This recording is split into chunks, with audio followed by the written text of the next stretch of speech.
Tonight, I had the pleasure of meeting him very, very briefly. Hope to have a beer with him tonight, tomorrow, or some other time. Please welcome to the stage, Mr. Michael Rosenberg. What a fucking cool name.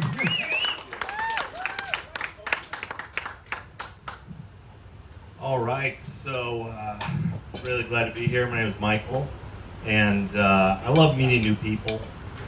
And I especially love when people are really into astrology. Is anyone out here into astrology? Yeah. All right, nice, love that. So what I love about people who are into astrology, to be honest, my interest in it waxes and wanes. That's a good joke. But so what I love about people who are into astrology is they are so passionate about astrology. They're passionate about something, which is admirable to myself. So when I meet someone like this, they're always trying to guess, hey, can I guess what your sign is, right? Has this experience ever happened to anyone else? Yeah, okay. So I say, hey, I'm Michael, nice to meet you. They're like, oh my gosh, it's nice to meet you too. My name is Jenny.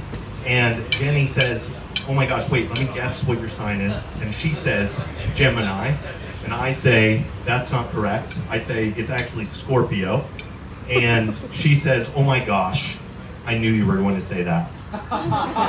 And this is what I have found to be so interesting about people with astrology, is that they are always right on their second guess. So the probability of people getting, so there are 12 horoscopes, in case anyone didn't know. I'm not going to name them because I even don't know, but there are 12 of them. And which means that on your first guess, you have an 8% chance of getting it right. So to put that in perspective, 1 out of 12, that's, you're picking up a carton of eggs and you just happen to choose the only one that's hard-boiled, if there's one hard-boiled egg, okay?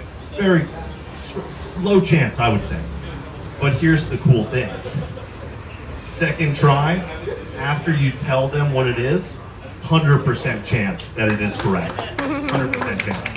And so I started to think to myself that it would be super cool if I could apply this to my own conversation, my own interests. So now when I meet people, I have learned a way to be completely clairvoyant.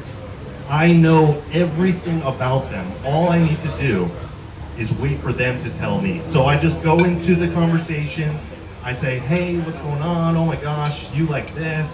I smile, they tell me about themselves. I say, oh my God, I knew you were gonna say that. So, moving on a little bit from meeting people, going into a little bit of, we're here, some people are traveling. Has anyone ever used Airbnb before? Okay, cool, we got a couple people. So, I've always found that there are kind of two types of Airbnb hosts. They have what they call on the app a super host, so that's someone who is really, really good at hosting. And then you have what I like to call the Vietjet of Airbnb hosts. These are the people that they will fix any of your problems for a price. So let's say that, we get into the apartment, oh my gosh, there are cockroaches all over the place. Hey, can you come and clean them out? They're like, oh my gosh, I'm so sorry about that. We can absolutely clean it out for a price. And then, let's say maybe we need some new sheets. Of course they can give us new sheets for a price.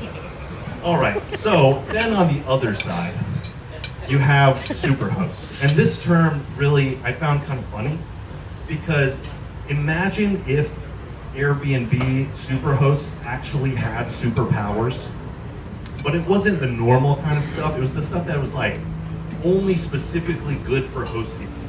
So I thought to myself, like, what would these superpowers be like? So like, imagine basically you have an issue at the apartment, they immediately are lifted off their feet almost involuntarily and they fly to the apartment and they fix up whatever it is, right? That's cool superpower.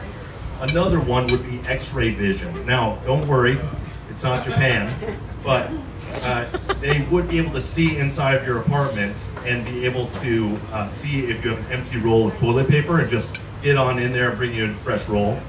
And then my favorite, kind of what I was thinking of would be a good use for it, of like a superpower, if a super host had a superpower, would be if they, what's the word I'm looking for here? Okay, so basically, they would be able to see into the future and kind of predict everything that would happen that would be bad or that you would want them to know. So you forget your toothbrush, you know, and they show up at your apartment and they say, oh my gosh, hey, I forgot my toothbrush. They say, I knew you were going to say that.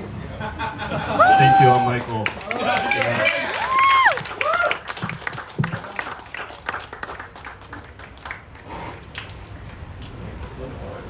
Thank you.